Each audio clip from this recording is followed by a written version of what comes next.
तर आता मी हे लाईट्स घेतले आईच्या बड्डेला आणि आईला माहीत नाही की आम्ही सरप्राईज देणार आहे तिचा, म्हणजे तिला बड्डे सरप्राईज देणार आहे. आता आम्ही केक आणायला चाललोय आणि आता बघूया आईला सरप्राईज कसं वाटतं.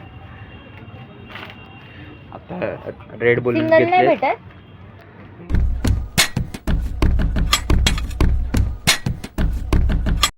हे guys, welcome back to my channel.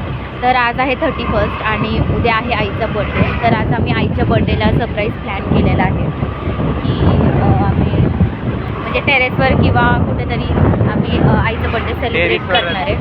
टेरेसवर जास्त थंडी आहे म्हणून आमचं चाललं की करायचं का नाही. तर आता आम्ही केक वगैरे आणि डेकोरेशनचं थोडंसं सामान आणायला चाललो आहे. तर चला बघूया की आईला आमचं सरप्राईज कसं वाटतं. गाडीवर खूप जास्त गार लागतंय आणि आईला माहिती नाही की आम्ही सरप्राईज प्लॅन करतोय. तर चला बघूया आईला सरप्राईज कसं वाटतंय. आता आम्ही फायनली केक घेतलाय, केक वॉकरकडून, जिथं 200ला केक भेटतो कोणचा पण. गाईस, तर आता आम्ही आलोय टेरेसवर लपून छपून. बघा, आम्ही दिसतोय का तुम्हाला? नाही दिसत. आत्ता आम्ही टेरेसवर आलो आणि टेरेसवर डेकोरेशन करायचं आहे. आणि आम्हाला आत्ता येताना भेटली ती मावशी. आता मावशीला सांगितलं की त्यांना आईला सांगायचं नाही की आम्ही वरती आलो आहे केक घेऊन डेकोरेशनसाठी. आणि आत्ता आम्ही केक ठेवणार आहे मावशीच्या घरी. आता त्याला पण कसं तरी जायला लागेल. तर चला आता आम्हाला गपचूप जायचं आहे साडी वगैरे आणायला. आता बघूया आम्ही डेकोरेशन कसं करतोय. गाईज, आता आम्ही वरती आलेलो आहेत. आता खूप जास्त उशीर झाला आहे बर्थडेचं डेकोरेशन करायसाठी. 11 वाजलेले आहे आणि आता आम्ही डेकोरेशन करायला घेतलं. तर चला बघूया आमचं डेकोरेशन कसं होतं आहे. हे बघा, इथे यांचं खेळायचं काम चाललं आहे. दाखवते तुम्हाला. इथं काम चाललं आहे सेलिब्रेशनचं.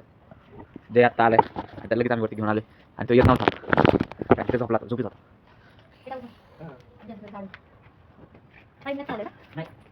वही खालचं दिसत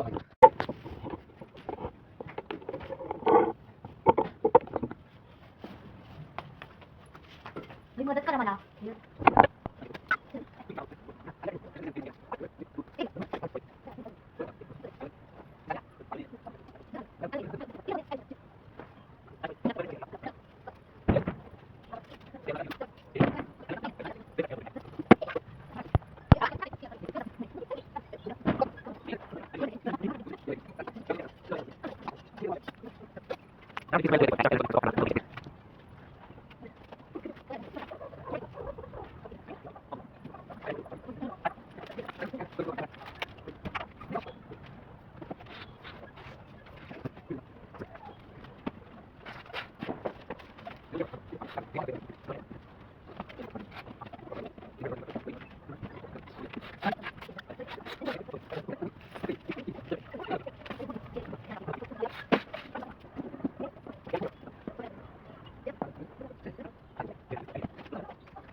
बघा गाईज, मी कशी रेडी झालेली आहे आणि आई रेडी होतीये. तर चला बघूया आता आईला सरप्राईज आवडतंय का नाही.